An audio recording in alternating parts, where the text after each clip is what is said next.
It's the Germany Experience, the podcast about life in Germany as seen through the eyes of outsiders. I'm your host, Sean. Visit the website, thegermanyexperience.de. Email me, info@thegermanyexperience.de. Now, the Germany Experience is currently on a summer break over the next few weeks, but in the meantime, I'm posting reruns of older episodes. This rerun is one of my favorite episodes that I've done. It features the 3 German hosts from the Ach podcasts.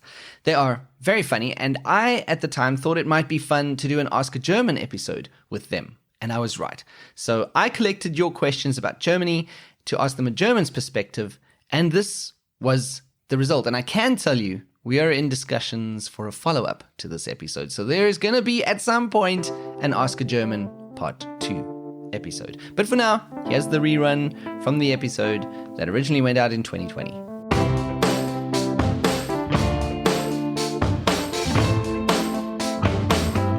The Germans that I have are extremely qualified. And by qualified, I mean they're German. That's all they had to be to get on the show.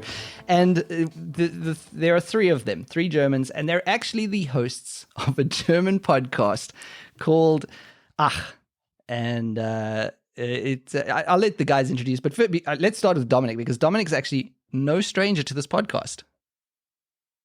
Am I not? So it's basically the question if people really remember in which episode I've been. Of course. But I'm the movie guy at Ach, and we went through some Schmuddelfilme together and some Karl May-Verfilmungen. So yes. That was basically the episode we did, like the 10 most grossing movies in German history.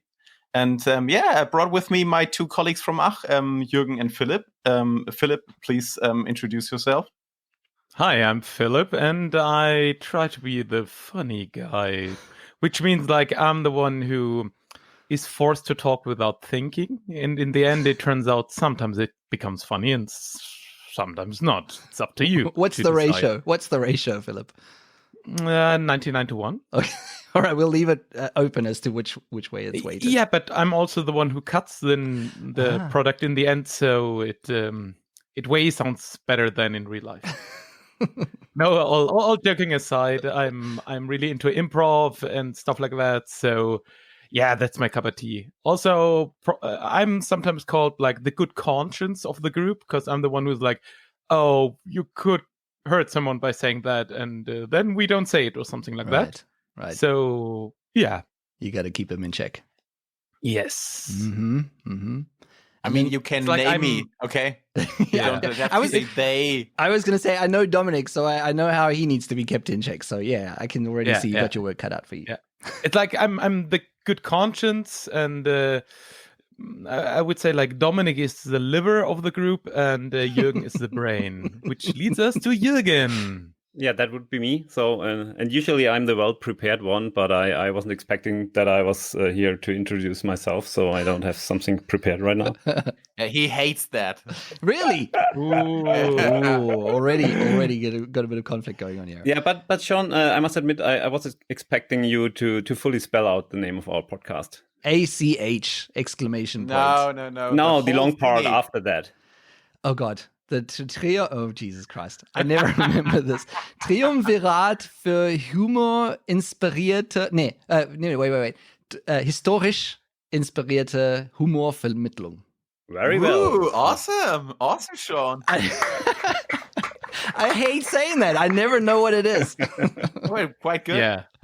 So yeah. To be honest, it took us like 4 or 5 full episodes, which means like month to get that off our tongues. So, just someone briefly tell me what your podcast is about. Yeah, that's Philip's turn. He really optimized the whole procedure. Philip. Oh yeah. So basically, I'm the one who introduces the short episodes, but we're talking about the regular episodes, which deal with facts about history and the non so well known facts about history, and we're approaching it not from a like academic side, but more from an entertaining side. We talk about the obscure victories and losses of history. For example, the probably most the worst player of golf in professional history is a beloved figure of ours, you really should give that episode a listen. And if German's not your cup of tea, there are plenty of other awesome podcasts you can listen about Maurice Flitcroft. Mm-hmm. Yes, just to give it an example. And it's very entertaining, and you should definitely listen to it.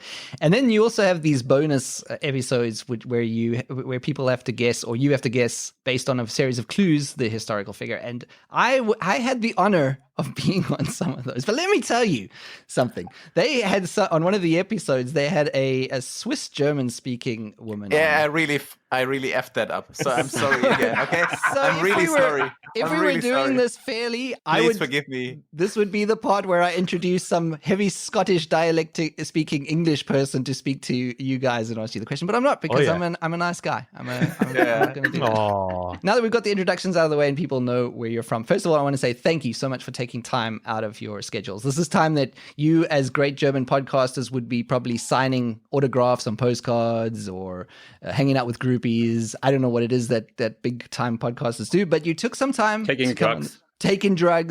The usual. Actually, I mean it's 9 p.m. in the evening. I go to bed now. Okay, rock and roll, I guess.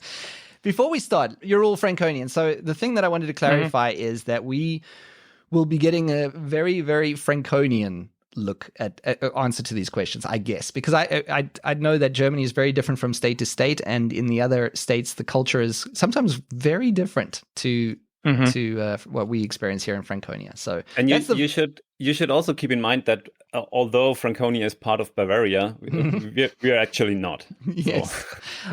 I discovered that very early on in my stay in Germany. I said it's something to some Franconians about being in Bavaria, and they're like, no. This is Unterfranken at that time. I was like, oh, okay, that actually makes a difference. I mean, the comparison is basically like Catalan and Spain. Yeah. That's the same. So officially it may be part, but no one is really believing that. Well, actually the Bavarians and the Franconians don't believe it, but yes. So that is the first thing. We're going to get a very different view, or a very Franconian view of the answers. We're probably not going to get to all the questions that you sent to me, but I'll try my best. And this is also my first time with 3 guests. So let's see how this goes. So let's start with the first question. This is from someone named Victoria, who sent me an email to info@thegermanexperience.de. And she asked me this: are Germans obsessed with fruit? My husband and I would love to move to Germany, and he has been looking at job postings in the IT space for opportunities. One thing we've noticed is the many, many postings that list fresh fruit among their job perks. Is there a fruit shortage in Germany? I love an apple as much as the next person, but find it a really interesting and baffling sales point for recruitment. Hoping you can clear this up. So, who wants to take this one? I mean, I gotta ask you something first. So, without overthinking it, what comes to your mind when I say German cuisine? I think of bratwurst or schnitzel, I guess. Or braten or haxen, something like that. So all the good and all the heavy stuff. So traditionally in German cuisine, when you cook, you only would need an apple to like put it in the mouth of a Spanferkel, of a roasted pig. So that's where apple in our kitchen usually is. And that's very true for working environments as well. So if you're I was in a traditional German company, and the cantina, it was always a very traditional German food. There was always there was some fish and some vegetarian meal, but you always had a heavily German main dish there. And I can remember this one day, and I really thought that was really funny.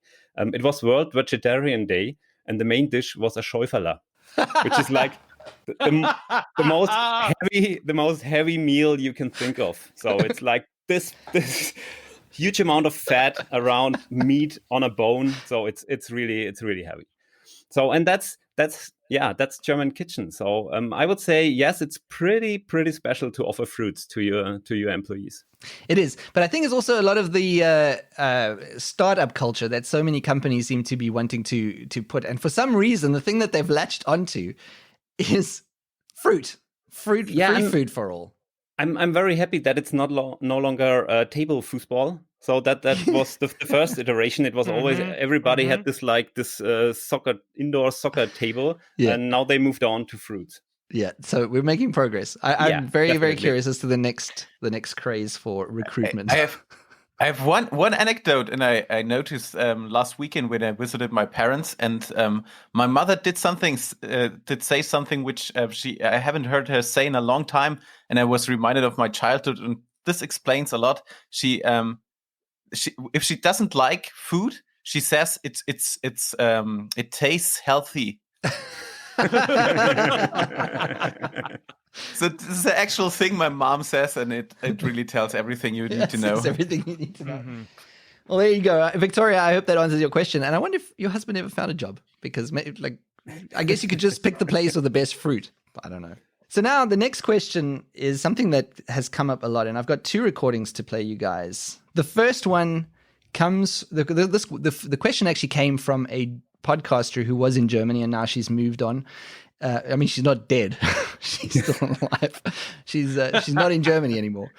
She asked the question that I get from a lot of other foreigners, or that I've heard from a lot of foreigners. And it's got to do with German pillows. By the way, this is Steph Ficcio from the Geopats podcast. What the heck is up with German pillows? I don't know if it's just the places we're staying or the places I'm shopping in.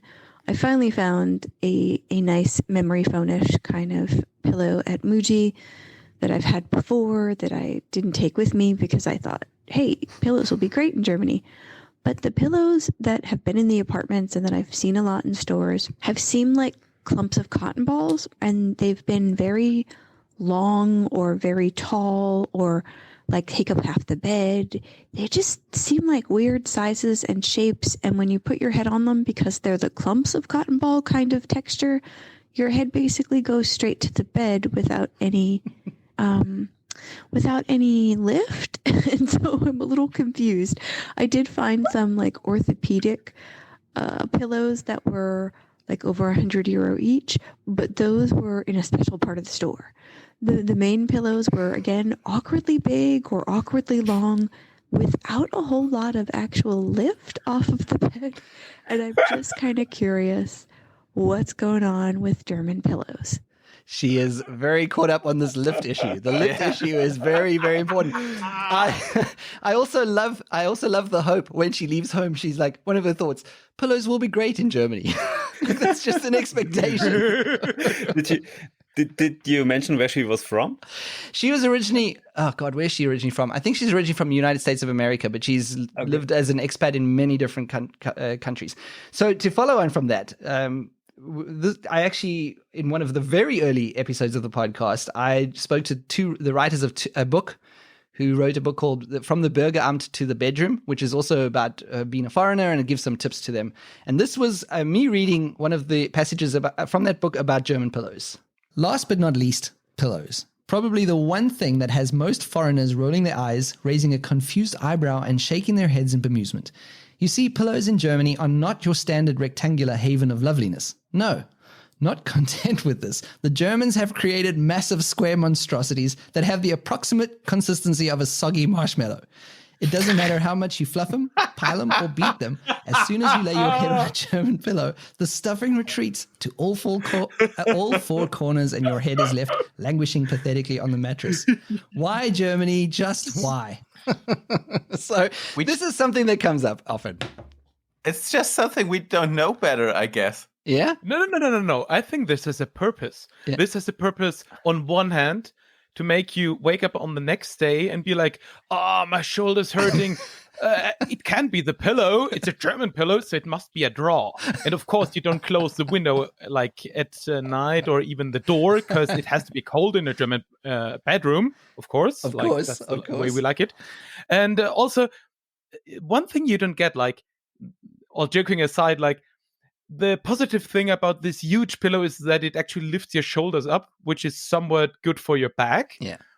But I also totally understand you want more support for your actual head and want some more lift. Would be nice. So actually what you do is, like, you can fold it, but actually what you do is, like, you crunch it up so it's like a total mess. Until it works for you, and then the next morning you're like, this bed looks horrible. I have to make the bed. And then actually, you see progress. It's not like it's not already fluffed up and it's nice and neat already. I only have to place it. No, you have to pick it up, this whole heavy thing. You have to shake it around and shake it like in the fairy tale. And then in the end, you can put it down and be like, oh, it looks nice. It looks nice. Until I lay down again and mush it up all over again. But doesn't this seem like a lot of work? Yeah, now you see why he's the positive guy. Yeah, I see. I see. He's a positive in everything. I must admit, I didn't really, I hadn't really noticed that. So I have my own pillow, and it's kind of an orthopedic one, but they are you can get them in the supermarket by now. So you get them very, very cheap. But I take it everywhere I go. So because I always had the problem with hotel pillows, and I always thought this was a hotels thing. He's like Linus from the Peanuts. Like just with his pillow. Now that's my son. He always has drags this blanket around. So I always. So I'm the pillow guy. He's the blanket guy. Right. So I wasn't really aware of that. So, but it's very interesting. It's something that my wife and I noticed as well. Very soon on, we were just like, this can't be right. Like, this is not even worth a pillow. And like I think Steph said it, the clumps of cotton balls. It does feel like it just gets little balls inside there, little just like bundled together, little things of cotton balls, and it just doesn't support your head. But that makes sense, Philip. What you're saying is that you're supposed to scrunch it up until it's perfect for you, and then it's actually. Yeah, but to be honest, this is often when a cushion is quite old. Then you can bring it to basically a company that makes it fluffy again. I kid you not. What? Or you can wash it yourself and afterwards put it with some tennis balls into a dryer.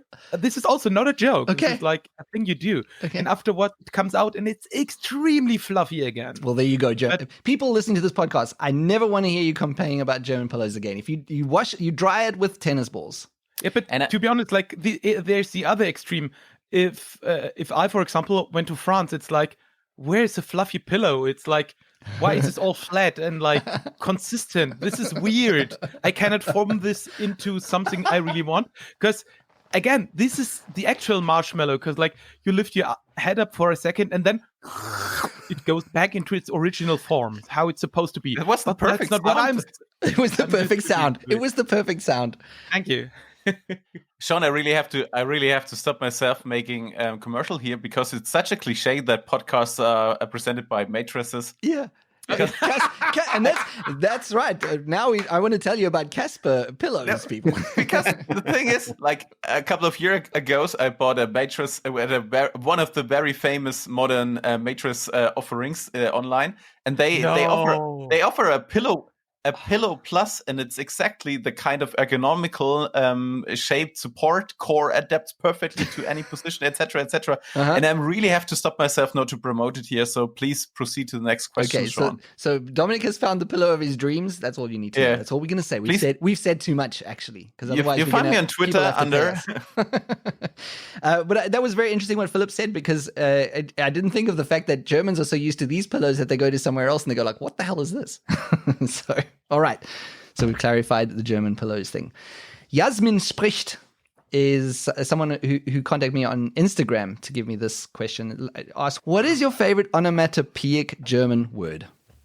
I mean, I really had to Google that word. I didn't know, but now that I know what it is, I really love it. I really love those German words that you don't really make sense, but they just sound nice. And there are a lot of them. There's like edgy badgy is something every German kid knows. Yeah, if you say, I did something edgy badgy, so that every kid, I don't know, in the entire country knows. Or, what does that mean, edgy badgy?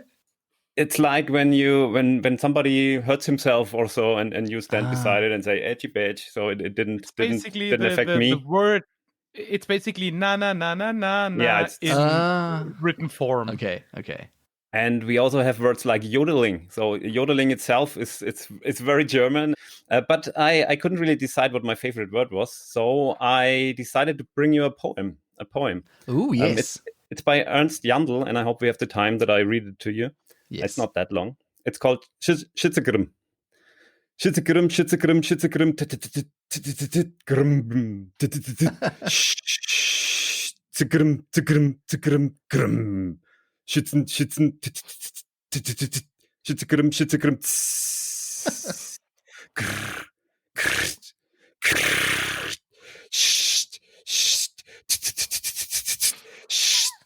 What the hell?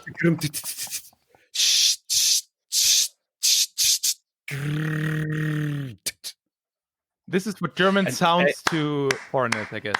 That was beautiful. Yeah, that was. I was moved. That's what you learn in school. So in Germany. So I'm not sure in 4th grade or so.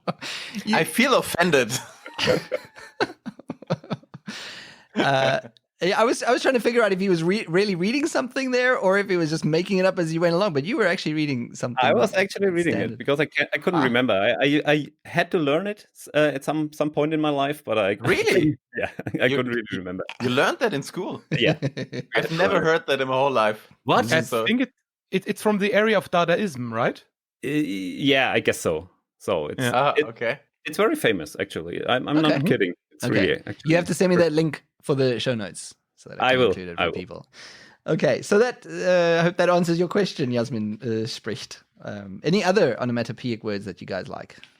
I don't know about the other twos, but I have a whole list of ones. Yeah, I agree. It's like that's something I really enjoy. If there are comics that are written in German, they use those sometimes really weird words to do stuff. And one I quite like is, because it's hardly used anymore, is padouts, which is like a padoof, like something falls on the ground and breaks or stuff like that. Padouts. And it's like it sounds so old, and it has been used. It feels like, it's something your grandma would use in that kind of words. But it still works, and it's like a weird thing because it's like you don't see it in written language very often, but it's also been around for ages. So that's basically why I like it. Okay. Yeah. Yeah, I have another one that's quite old. That's Tirillieren, which is from a German song, Alle Vögel sind schon da. And it's basically the noise birds make. So it's what do they do? Tweeting? Tweet. Burping? To tweet. No, and there's a whole list of nice German words like Remi Demi or Schickimicki or Klimbim or Pille Palle or Hallodri. So I could go on for ages. Very good, very good. Well, we're going to stop you there. So let's move on. Then Randolph in the German Experience Facebook group, I think also today or yesterday, sent me a question. What are some of the most odd, offensive, or silly things that foreigners in Germany do, especially long-term residents, which a German might wish that they knew better not to do? That's a tough one. I've noticed that many foreigners, they try very hard to fit in, which is actually something I really appreciate. So you've talked about it with Amy, she was called? Yes. And she told you how she tried to go to every school gathering and every meeting and every social opportunity that she gets. And that makes us feel or makes us seem to be a bit lazy. So if you could please tune it down a bit. Take it down a notch. No, but I'm really just kidding. So I really loved what Amy told her, and I really felt for her because she has such a hard time finding a connection to the locals. Yeah. It's an episode that's gotten a lot of feedback, a lot of engagement, a lot of people commenting on that. People seem to go to that episode and refer to it a lot as well. So I definitely connected with a lot of the listeners as well. All right. This is from Lena, and she sent me an email with these questions. If there is one thing you could change about your country, what would it be? Okay. I took on this question, therefore I'm going to answer it really quickly with 3 answers. So for me, it's number 1, internet connectivity. Come on. We can do better. Yeah, you can, Germany. So we're not that big. We can build up a decent infrastructure. And in some parts of Germany, this really works. But there are so many places where your internet connectivity, and I'm not even talking about like a wireless or something, like just landlines and stuff like that, is really, really bad. And come on, we can do better. Number 2 is understanding that shallowness is not only a bad thing. If you go into a supermarket, people could be friendly, even if they don't know you, but that's okay. But they could be friendly somehow.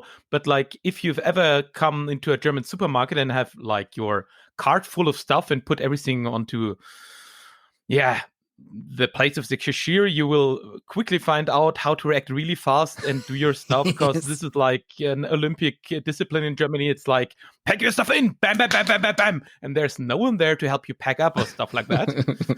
And the third thing is enthusiasm. I think in Germany it has often a very bad aftertaste, and it's, I would say, like, it smells like, oh, there's a charlatan or someone who wants to sell you some, not so good stuff. And actually, enthusiasm can help people, and it does not need to be shallow and stupid. And come on, let's not leave enthusiasm to marketing and stupid stuff. Right. We can use it for good stuff. Yeah. So you want more enthusiasm, basically. Yes. Yeah. Yes. For But fruit, for probably example. For in fruit. Germany. More enthusiasm for fruit. But again, that's a very Franconian answer. So we have a saying here, bastjo Yes. is like the greatest you can say about something. So and it's like, it's okay. Good enough. It Good enough. passed. And- Yeah, it fits. And It you works. can't get a Franconian person more excited than that. So and that explains a lot.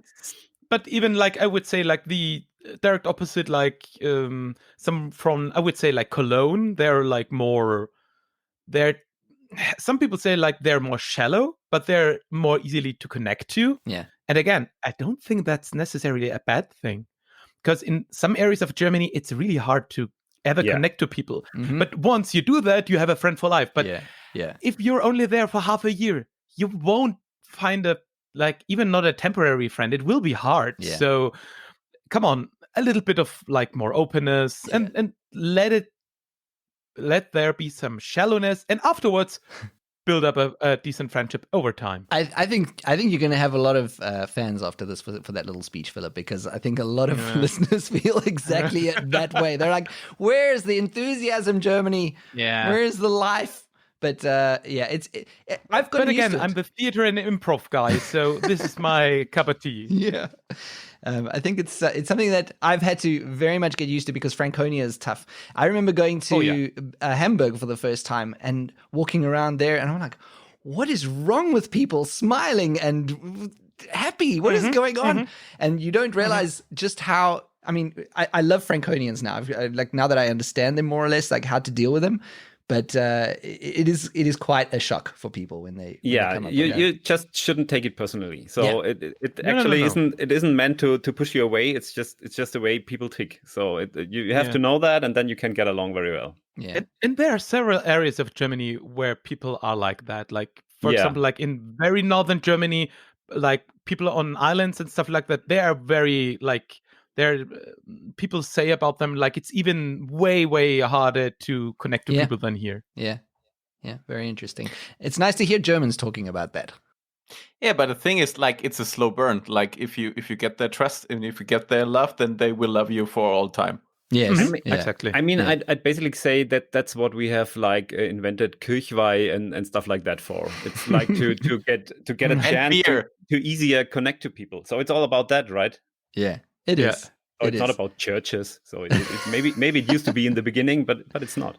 Yeah. I like I said, I like when Germans say that, because I've made some friends here in this village with people who come from North Germany, and they feel here as much of as an Ausländer as I feel, and I'm really an Ausländer. But they like the things that we have in common when we talk to each other. It's the same, and I'm like, wow, that is amazing that you guys are Germans, and yet you feel like you're outsiders here as well.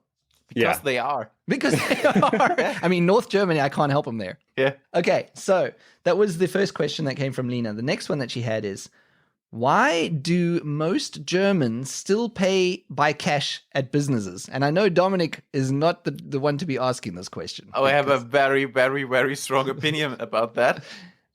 And my opinion is, oh my God, you're so right. Yeah. That's such an antique way of handling things. It is. And I mean, if I'm not quite sure in which order you bring the questions up, and it's probably the one thing I would change about Germany. Okay. Because I mean, of all the horrible things that COVID-19 really did to us as a society, this is the one positive thing, perhaps, that now finally you see signs in German supermarkets. Hey, can you please pay without cash? And I remember back in April when the first Aldi showed something like that. Then I literally, the first thing I did, like I took a picture and sent it to Sean. Yeah, I remember. I was so happy because I'm really known to have no cash whatsoever, and PayPal is my biggest friend in the whole world. I really love PayPal. So yeah, this is the thing I learned about Dominic is he never has cash on him. When we go to a beer garden or something, he would always say at the beer garden, like, Sean, you can pay for me, right? And then I'm like, yeah. And then you just know he's going to PayPal you later and give you the money back. Or if anything happens, you have to PayPal Dominic the money, or he just hates cash. He hates cash. That's very un-German of you, Dominic. But I totally can relate. I could totally go without cash, and I hope that this pandemic brings like good things like this for us. So to the next question, and this actually comes from Amy that we spoke about from the episode about making friends in Germany, and she has a long vent. Let's put it that way. So this is what she wrote. I'm just going to read it verbatim here. One of the things I really appreciate about Germany is that the majority of people follow cultural rules, making for a more pleasant society, at least compared to the USA, in my opinion. Drivers pass on the left, they stop at crosswalks, people recycle their trash, and they keep quiet on Sundays. Germans are known for their rules and rule following. So why, in God's name, can Germans not manage to wait their turn in line? The basic tenor of civilized society is something we all learned in kindergarten. Wait your turn. It's very simple, or so I thought. Just today, I was at the market in line. A checker opened a new line. The guy behind me bolted around to get to the front of the new line, knowing full well that myself and other people were in front of him. This happens all the time, and no one ever says, oh no, you go ahead, you were first. It happens almost every day in the bakery. People walk in and go directly to the counter, completely disregarding the rest of us already waiting. Do they think we're just hanging out in the bakery for fun? Unless there's a clear cordoned off queue, Germans seem to be completely oblivious to the simple act of common decency. Please help me understand, and why does it seem like no one else is bothered by this? Wow, Amy. Thank you so much for that, because I 100% agree. I've read that question up front and it was like, yes, preach, yes. sister. Yes, exactly, because it's the absolute thing. Like, it's what she said. I go to the supermarket and I leave my distance to the person in front of me, to someone behind me, and someone just walks in front of me and passes me by, and I'm like, what are you doing? Yeah. And on the other hand, like, we're often too introverted to really say, like, hey, come on, let's go to the back. Come on, let's queue like a civilized person. No, we stand there and we are enraged, like, into ourselves. And when then someone talks to us, like the cashier lady, you're like, yeah, of course I'm gonna pay with the card. She's like, what's up with the guy? And like, but you have to keep in mind, like, oh, the German eats up all the anger deep inside and then lets it out, like, from time to time to its colleagues, his friends, like, to everyone he or she will meet. That makes a lot of sense. I have a follow-up question to my two fellow Germans. Do you feel like that could be because that's not really a rule, but a social rule, instead of being like something that could be enforced by law? Yeah, but in the supermarket, there's just one line, because what I wanted to say is, like, the worst possible situation is if you don't know from which side the queue is. That's the worst ever, because there are people queuing from the left and from the right, and that it's just civil war. That's just just warfare. And to be honest, I was in France in a supermarket, and those supermarkets, by the way, they're really awesome. And there was a huge line. I was like, oh God, we're gonna stand there forever. But then I saw, like, this line was moving super fast, because there were like 10 cashier booths, and this one big line, like, whoever was up in front, and it was like, oh, this cashier booth is free, went there. Then the next person just went there, and I'm like, I was like, why can't we have this? This is beautiful. I want this. But I would be really hesitant if nobody sees it like her, because I mean, we're quite on the same page here, and this is my experience from daily life. So I guess that's a known problem, and many people have been scarred, if you know what I mean. Like, I've been betrayed by someone in the queue before. Now I will betray him before he betrays me. It's like a cycle. It's like it's that. just a cycle of despair. We have to break through. Yeah. And to be honest, I've been to festivals where people knew each other or were very like cool to one another, and there was like super nice discipline in terms of queuing, and it was like, oh my god, it works even with really, really a lot of people. Right. It's so nice. Yeah. It could be nice. We could have something really nice. So come on, Germany. Let's make it an official law. I think that's what we actually need to do. Basically, what I'm hearing. Yeah, it needs to be an official. I mean, law. in other countries, I would say like, let's start a petition or like let's pass it on because it's like the goodwill, and we will show people. No, we need like where we're in Germany, we need police force in the supermarket. The army, with tear gas and this water cannons and stuff like that. So that and we need a word for it, like I don't know, whatever, and a good Gesetz. No. Warteschlangen-Ungeduldigkeit. Yeah, exactly. Yes. Warteschlangen-Ungeduldigkeit. That's really great. I like it. That's the crime. That's really German. That's the crime. So, Amy, look at what you've done. You look at what you've done. You're forcing a police state, Amy, and if this happens, we're gonna blame you. So. Let's move on to the next question. Richard sent me a number of questions, but some of them would need their own podcast episode on their own. So I just had to choose one.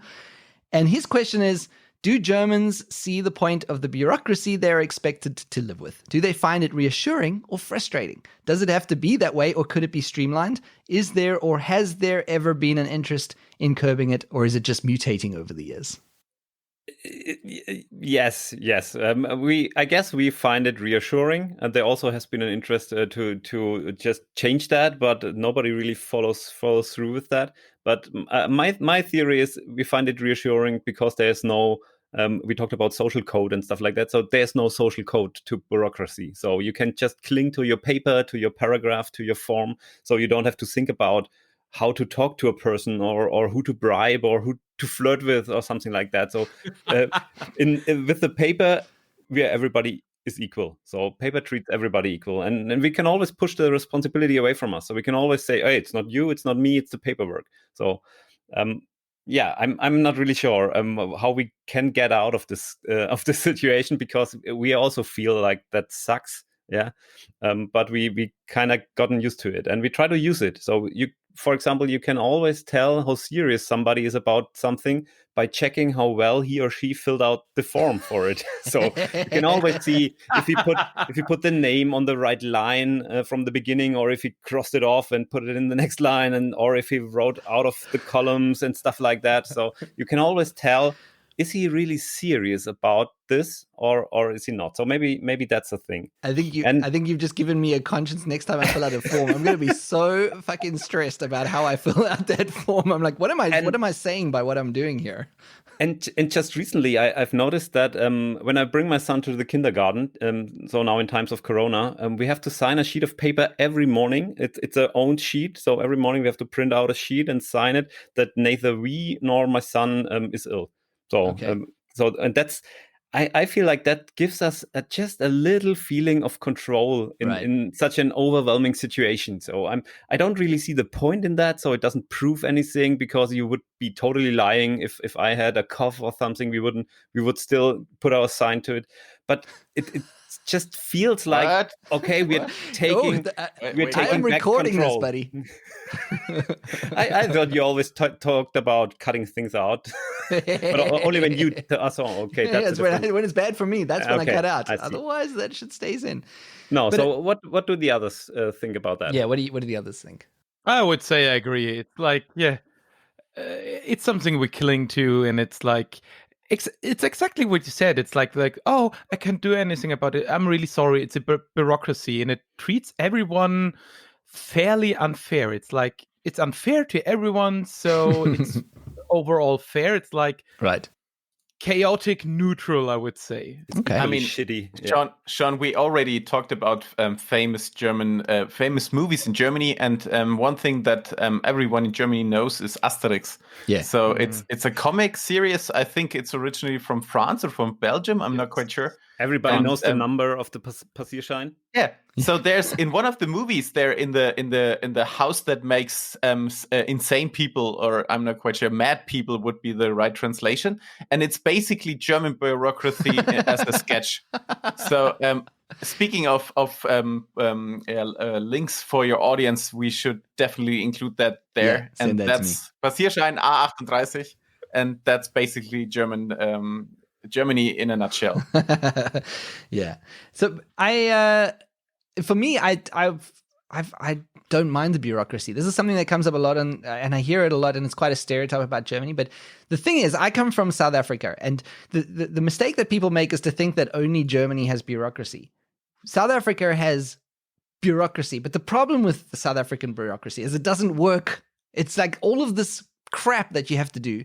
But the system falls apart somewhere inevitably. It doesn't matter where you're looking at, it falls apart. And I spoke to someone from Kenya on this podcast as well, and Tanya from Kenya, and she had the same kind of thing. Like, we just love that things are going to work. If you're applying for something, there's no tricks, there's no slipping someone a 50 euro note or something that's going to get it faster. I mean, maybe there is. I don't know. Maybe I'm naive about this. But generally, I wouldn't try that because I'm so terrified to do that. But in South Africa and in Kenya, that's kind of the norm. They're expecting you to give them a little extra something to slip this procedure by or whatever. So I just love German bureaucracy because it just feels like it works. It's just like, I know what I'm getting. I know that I have to fill out 700 different papers for this, but it works.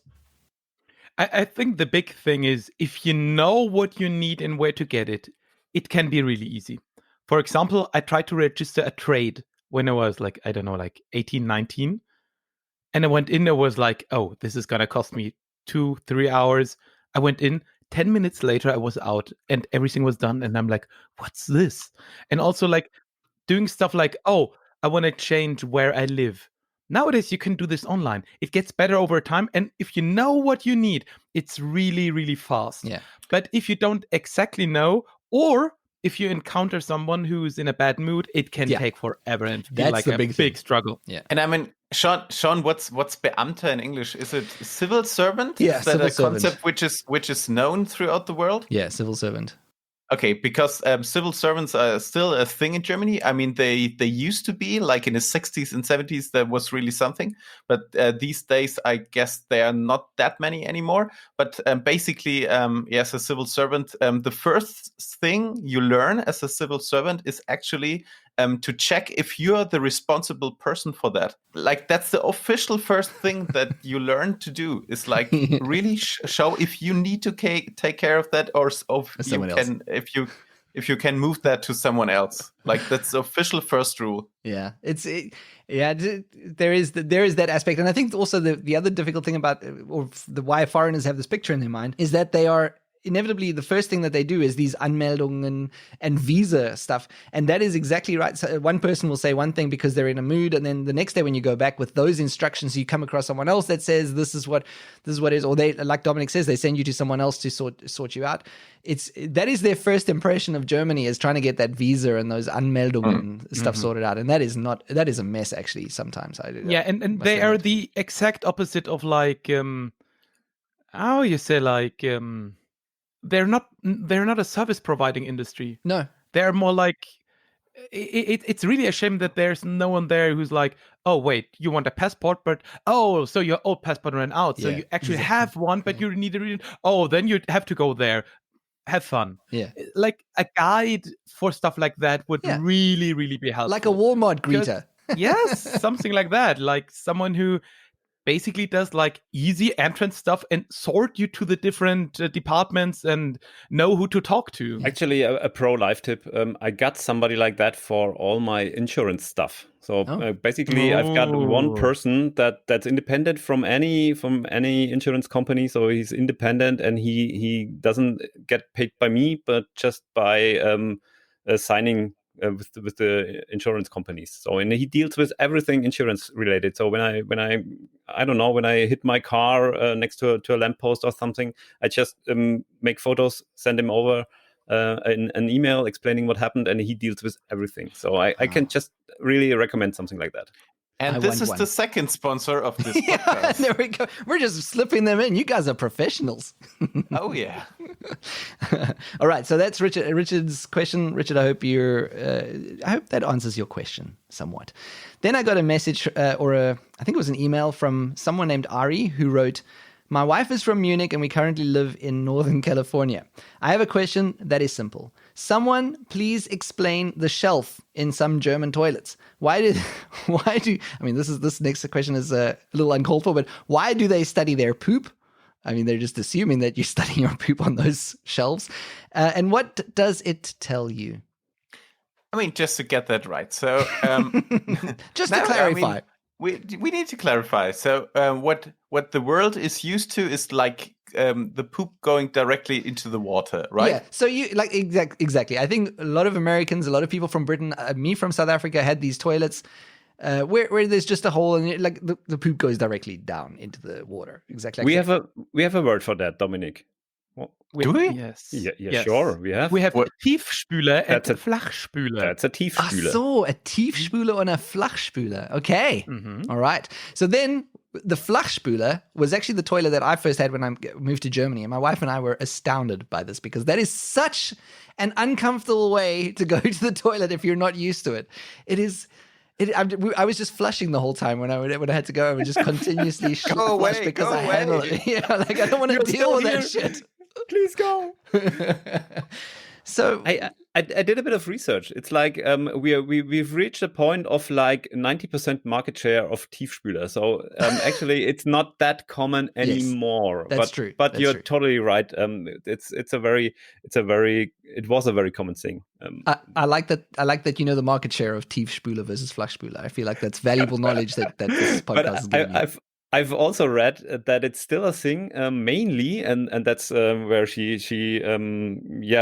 came from with the question. It's still a thing in many doctors' offices. So you still actually, and places where you have to check your poop from time to time. That's practical. They're still a thing. That's practical. But now you have your episode title. So Germany, what does poop and pillows do have in common? Literally no one. Outdated. Yeah. Literally no one is going to listen to this episode because they're going to see that. And if they happen to click on that title, they're going to be met with... But I have also a question about this. So don't you have the feeling that a Tiefspüler sometimes is a bit too splashy? Yeah, it's called Poseidon's Kiss. Yeah. but doesn't that also make you feel uncomfortable? Yeah, I guess it does, but not as uncomfortable as the inspection platform. Okay. To be honest, pro-life tip, take a little bit of a tissue and put it into the Tiefspüler. Mm-hmm. Then you won't happen to get to know Poseidon's Kiss. There we go. And listeners, never say that you don't learn anything from this podcast. That is those are the nuggets of wisdom they're coming here for. That's what they want to hear. And on the other way, if you have a Flachspüler and you're like, oh, it won't go down well. Again, place down some tissue paper. Like, don't overdo it, but like it helps. You make a little bed for it. You make, and it's like a whole routine before you start. Okay. And hello, cliche you can also Germans talking about excrement. Yeah, finally got you where I want you. Yeah. Okay, so we're going to wrap it up. I've got two more questions for you because one I literally just saw came on my Facebook group a few seconds ago, so I'll save that one for last. The other one that I want to speak about, seeing as though we are talking about toilets, in a recent episode, this is more just my surprise than anything else, but in a recent episode I spoke with a Brazilian and a Belgian about how strange it is for us as males who came to Germany that we have to sit, that it's expected that you sit down to pee in Germany. That was a big culture shock because, I mean, we're literally accustomed to doing this our whole lives. And so there was a whole discussion in that episode. I won't go into it now. But what blew my mind, and I just need to get it up here, is I got a message from another colleague of mine named Patrick Niedermeyer, and I'm just going to play it for you. I was just watching your short episode with the two guys about peeing in, sitting down to pee in Germany. Do you know about those automatic toilet seats? Not those automatic closing toilet seats, but those who make sounds when you open them. I was once at a friend's house and was I was very young then, and wanted to pee standing while peeing, and opened the toilet seat, and then it made a sound and was screaming at me, which I was frightening at that moment. First of all, because I got scared of the screaming noise that came from the toilet seat, but also it was that loud that everybody else, all the other guests, could definitely hear that in the room next door, which is a bummer because it's kind of a social thing not to do. And now you're outed yourself as a standing peer, which is pretty bad. I just need to tell you that because I think that's just brilliant German engineering. So he outed himself as a standing peer because someone had basically booby-trapped a toilet seat that when you lift it, it screams. Do you know about these toilets? Because what I must just mention, like, people won't see this video, but you guys were all on board when he was talking about automatic toilet seats, and then he mentioned that it screams at you when you open it, and you like both were like, what? No. Yeah, I mean, I know about the self-cleaning ones in you have them at the Autobahn, and I thought he was talking about that. I've never heard of screaming toilet seats, but what Me too. I think what it's came just to my Patrick. mind is there is this legend of German swimming pools, or I'm not sure if it's German thing, of swimming pools where you have this blue ink reacting with when somebody pees into it, so that you have like this blue underwater cloud, and everybody can call you out on peeing into the water. It's basically it comes from the same spirit, I guess. Right. Or it's by the way, I really like that. He said like, oh, I was outed as someone who was standing to pee. Because actually, in Germany, there's this word, it's called Sitzpinkler, which means like, oh, you're someone who sits down to pee. So like you're not really a man who is able to stand up and piss everywhere. And like afterwards, everything's dirty. Haha, you don't do that. You're stupid. But I really like that he basically turned it around. Yeah. Yeah, so that was interesting to me. I was just horrified that such a thing would exist, that if it was real. I think Patrick needs to reevaluate his friendships. But by the way, if you cannot buy this as a product, I'm willing to build you one if you pay me. There you go. All right, so this is the last question before we wrap up, and it's literally 33 minutes old, so I haven't vetted it yet. But Henrik on the Facebook group is asking the big questions. A case of beer, is that a Kiste or a Kasten? That question I leave up to the beer drinkers. I would say it's a Kasten. I also would agree. You also could say it's a Kiste, and everybody would understand you, and you wouldn't make a fool of yourself if you told that. But a Kiste is. It sounds like it would be some wooden box or something where you can put your beer into, and that just is not anymore. It's not very usual anymore. So I would say it's Kasten. All so right. especially we were speaking before about being young, and there would be something which you say like, besorgst du noch einen Kasten? Yeah. Kastenbier. You would never say that. Besorgst du noch eine Kiste Bier? But you would. You could also say that. So it's not that clear. But to be honest, if you say Kasten, it implicitly says beer. You would never say a Kasten full of wine. Right. That you don't do. It's only for beer. No, not really. Or you also water say, and you have this Kasten system with fun. Yeah, it's basically those things where are like bottles are separated from one another. Like, and you have that for apple juice and for lemonade and for beer and for everything. So that's everything. It is a Kasten. But for example, if you bring home a box like made out of like a carton box, where are 6 bottles of wine in there, it's obviously a Kiste. You can always go the pro drinking route and say bring a K20. So it's a K20. That means like ein Kasten, and you also tell how many bottles should be in there. Okay, there you go. Lots of pro tips here. There are differences as well. Okay. Never heard that. So or you go for a keg. So that's fine as well. Yeah. So when I read the question, I thought, what is the big deal about this? But it turns out that there is a lot behind this question. So thank you very much, Henrik, for that question. Oh, he also has a second part of his question, which is unrelated. What is the difference between a Blaubier and a Heidelbeer? I never got that either. Yeah. I guess there's none. There is none. There is none, Henrik. There we go. Yeah, I think there are also a lot of words that are in the German language that, like, they're basically the same, but in everyday usage. But some of it is like then, oh, actually, and I could just imagine that, like, oh, a Heidelbeere is actually way smaller than a Blaubeere. But in everyday life, like, you use it as, it's the same thing. All right. But it can get also really weird with stuff like that. So because you have like Rotkohl and Blaukraut, which is basically the same, but it's two different colors. And which confuses my 5-year-old, and he always says it's lila kraut. So basically it's velvet He's because right. that's what the actual color is. Yeah. Yeah, but it all means the same. All right. So there we go. It's all the same. Philip, Jürgen, and Dominic, thank you so much. It's such an honor to have you come on the podcast as guest. I was very excited when you said that you would come on, and I'm so glad that you did. And it's been very entertaining. You guys are very funny. Never failed to make me laugh.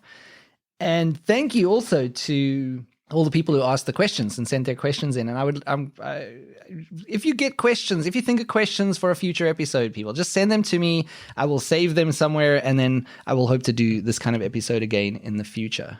So thanks for inviting us. That really was fun for us too.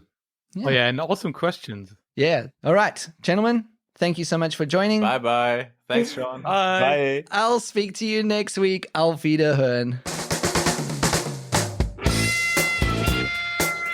What is your favorite onomatopoeic word, German word? Let me say that again. What is your favorite Jesus Christ? It's really not going to come out, is it?